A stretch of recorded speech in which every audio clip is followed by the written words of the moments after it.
Hi everybody, and welcome to my summary and takeaways from chapters 3 to 5 of Reinventing Project-Based Learning, your field guide to real-world projects in the digital age.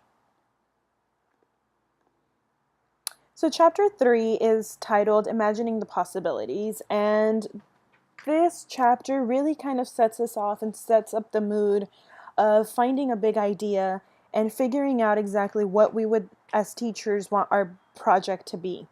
And so what the authors of the book talk about is they start you off with a lot of different questions.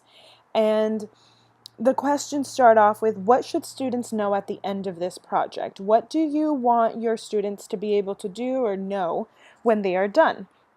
What standards will you align your project with? Are they science standards, next generation? Are they Common Core standards of writing? Are they Common Core standards of math? Are they Common Core standards of social studies, state standards, etc.? Who picked the idea or the important topic?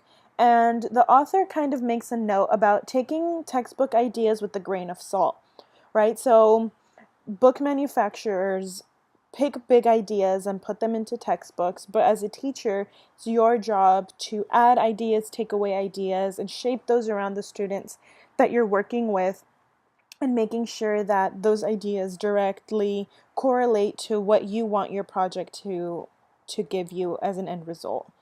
How does this project connect to the real world? Look for community involvement within small communities, meaning the community that your students live in, the state, the country, or the community at large, meaning globally. Don't be afraid to learn or research things as a teacher. So if you don't exactly know everything within a project that you're trying to create, that shouldn't be an issue. You should still be looking and researching things and learning things as a teacher. Not everything will be already in your head. You need to be able to be okay with stepping outside that comfort zone and doing research of your own and learning things on your own. Make sure the project is interdisciplinary. So if it's a math project that you're working on, you should be able to connect it to science or economics, or if it's a social studies project, you should be able to correlate it with past history, recent history, civics, economics, etc. And use technology. So technology is your friend. And a lot of this chapter really reminded me a lot of Common Core. Common Core brings in the idea of interdisciplinary and community involvement and real world ideas. So I thought that was very, very important. Bloom's taxonomy is brought up a lot in chapter 3, and Bloom's taxonomy is higher order thinking skills. And we want to push our students in projects to produce higher level work without the students feeling that it's too overwhelming or like they might give up. And this leads me directly to the zone of proximal development. And there needs to be balance within the project. Some of the information needs to be within the zone of development for the students, and some information should be just out of that and a little bit more within their arm's reach, but that they still have to strive towards. You really want to use those big words of Bloom's taxonomy like creating, evaluating, analyzing, synthesizing, understanding, remembering. You want to build your students up by starting small. And chapter 4 really goes into the stages of discovery. So how are you going to pick a plan? What is your vision? What is your idea? What do you want your students to produce? What do you really see them producing? As a teacher, you should know your students and know them well, and you must be able to create a project that is, quote, the right size. It can't be too easy or too difficult. You want it to be just right for your students. You need to allow room for student curiosity. You want them to be the driving force within that project. And good projects, the author talks about, leads to different outcomes. There can't be just an answer A. There needs to be an answer A, B, C, D, and unknown. So the students need to be able to have different ideas and different outcomes without there being what the authors call a Googleable result. So a student shouldn't just be able to enter into Google a question and come up with the answer. They need to be able to research and think for themselves and come up with their own creative solution to these problems. it needs to leave the students wanting more. It needs to leave them with a curiosity. They need to want to find these answers. And it needs to, like I said earlier, be cross-disciplinary and involve technology. So as a teacher, one of the first steps would be to create a sketch of your plan and get feedback from fellow teachers, professionals, parents, or community members. Really involve others in this project and make it a big project with a lot of input from a lot of different people so that you know this is what I should fix or this is what I'm doing really, really well on. And the author really talks about starting backwards. So this is the end result.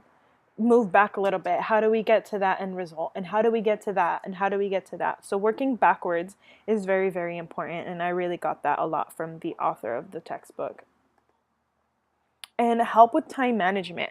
So the author stresses the importance of teaching students how to manage their time and how to make small steps towards an end goal. So you want to guide your students towards success. You can't just say, this is a month-long project that we're going to be working on, and it's due, in September 20th, and this is what you have to get done. You have to start with small project milestones in order to end up with a result that you want. If you give your students 2 months to work on something without checking in with them, you're going to get something that isn't quality work. You're going to get your students who will forget about it, and 3 nights before, a night before the project is due, put it all together and give you something that is not what you were looking for. So you need to chunk the project into small parts and have due dates throughout. So that means creating a outline on one day and then peer reviewing on another day and a rough draft and peer reviewing again and another rough draft until you get to the very end goal that is top quality, top-notch work from your students. You want to get your students working individually at first on something small, then with the group working on something small, then with your group working on something bigger. So don't just start them off with a big task. Get them working together and get their ideas flowing a little bit at a time. You want to adjust the project throughout when necessary. So, for example, if your students give you low quality work, that might mean that you need to check in more often, or that you might need to make a due date closer throughout or more sporadic. Chapter 5 is about making assessments meaningful. So assessments should relate directly to the learning goal. Therefore, learning goals must be measurable. So if your learning goal or the objective of your project is not something that you can measure, then it is not the correct learning goal or outcome for your project. You need to be able to measure directly exactly what the results of your project need to be. And that goes hand on hand with creating great lesson plans, is making sure that your outcome is something measurable. You want to use formative assessments throughout the project and not just at the end. So like I said, checking in consistently and not just a big test at the end or a big essay at the end. Check in with students helps the teacher clear up misunderstandings. It helps check progress. It helps a teacher know how well students are working within their groups. It can help the teacher see if students are working towards the end goal of the project correctly, and it guides the project. Use self-assessments and peer assessments when appropriate. And that kind of means that, just sporadically or calculated assessments and peer assessments. And the variation is very important. So there can be formative assessments, don't just have to be a quiz or a multiple choice test. They can be informal conversation style. They can be exit tickets, honesty writing, where you have your students just tell you what they think or write you a little blurb about how they're doing. Walking around and listening to student and group interactions. And definitely not everything should be graded. Something should just be informal as a way for the teacher to check in. Grading and rubrics are important, and the authors really talk about creating a rubric that consists of Bloom's taxonomy and inspired criteria, and making sure that the criteria has different levels of performance, 3 to 5 different levels, from low quality, average, best, exceeding quality, and relating those 2 points directly, because you want your students to know exactly how grades are being calculated and have little room for interpretation. So the student shouldn't just say, well, I did the exact same work as they did and they got a better grade. How are you grading these students? It needs to be very obvious. Students should get one right off the bat, a rubric right off the bat, and they should know their expectations and exactly how they will be graded. Rubrics should be simple to understand. Try and hold back on too much academic language, making sure that big words go directly with Bloom's taxonomy and the zone of proximal development. Whenever possible, try and get professionals to grade or give feedback when it's appropriate. So if you're working on a science project, community scientists might be a great resource to help out with on big projects. And encourage your students to work like professionals. That's a big Common Core thing, making sure that your students know and think like writers, think like journalists, think like scientists, think like historians and mathematicians. And make sure that you are giving feedback throughout to encourage growth. Give that feedback quickly and throughout, and not just at the end when students can do nothing about what they turned in. You want to make sure that feedback is given so that students can go back and evaluate and change their work to give you something that's worth grading, something that is high, top quality work.